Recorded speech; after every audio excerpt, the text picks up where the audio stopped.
40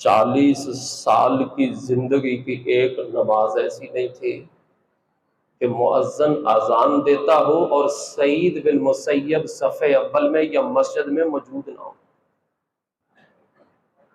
40 سال کا عرصہ طویل ترین عرصہ ہے یار، کوئی بیماری آ گئی، کوئی غریبی آ گئی، کوئی پریشانی آ گئی، کوئی گھر میں مہمان آ گیا، کوئی کاروباری مسئلہ بن گیا، کچھ بن گیا، نہیں، دنیا کے جس کونے میں ہوتے تھے، جہاں ہوتے تھے، مؤذن اذان دیتا تھا، اس کے دینے سے پہلے سعید بن مسیب مسجد کے اندر موجود ہوتے تھے۔ اور پھر میرے رب نے عزت کتنی دی، تابعین، جنہوں نے صحابہ کو دیکھا انہیں تابعین کہا جاتا ہے، سید التابعین کہا۔ اور وقت کے بادشاہ عبد الملک بن مروان نے اپنے بیٹے ولی عہد کے لیے، جو عبد الملک کے بعد بادشاہ تھا، اپنے بیٹے ولید بن عبد الملک کے لیے بیٹی کا رشتہ سعید بن مسیب سے مانگا، مگر سعید بن مسیب نے بیٹی کا رشتہ دینے سے انکار کر دیا۔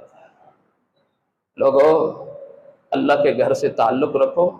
رجل قلبہ معلق فی المساجد، اللہ نے کہا کل قیامت کے دن کوئی سایہ نہیں ہوگا، یہ دیواروں، درخت، یہ سب میں گرا دوں گا، بدن سے کپڑے اتروا دوں گا، پاؤں سے جوتا اتروا دوں گا، نہ سر پہ کوئی چیز ہوگی، نہ بدن پہ کوئی چیز ہوگی، نہ پاؤں میں کوئی چیز ہوگی، بلکہ محبوب نے تو فرمایا جس طرح بغیر ختنے میں دنیا میں پیدا ہوئے اسی منظر کے اندر تم وہاں ہو گئے، لیکن وہاں جہاں سایہ کوئی نہیں ہوگا، ایک رب کے عرش کا سایہ ہوگا۔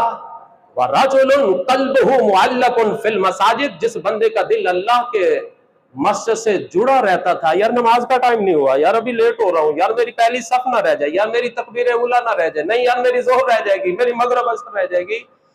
فرمایا جس کا دل اللہ کی مسجدوں سے لٹکا رہتا ہے، فکر مند رہتا ہے، اللہ قیامت کے دن اپنے عرش کا سایہ نصیب فرمائیں گے۔ اللہ سے دعا ہے اللہ مجھے آپ کو مسجد کا نمازی بنائے، مسجد سے دوستی رکھنے کی توفیق عطا فرمائے، اور مسجد کی ممبرشپ اللہ ہمیں بھی عطا فرمائے، اور جو مسجد چلانے والے ہیں اللہ ان سے ہمیں محبت کرنے کی توفیق عطا فرمائے، اور اللہ میری اور آپ کی شناخت اور پہچان مسجد بنائے۔ دعائیں مغفرت کے لیے، دنیا سے رخصت ہونے کے لیے سب سے بڑی پہچان میرے رب میری مسجد کو بنانا، اور اللہ مجھے ہی نہیں میری اولاد کو بھی، میرے گھر والوں کو بھی اللہ مسجد کا نمازی بنا دے، صف اول کا نمازی بنا دے۔ میرے مالک جو دلوں میں نقص عیب ہے میرے مالک انہیں دنیا میں صاف کر دے، دنیا کی غم کی بجائے میرے مالک دنیا کے ساتھ آخرت کی فکر کی توفیق عطا فرما۔ وآخر دعوانا ان الحمد للہ۔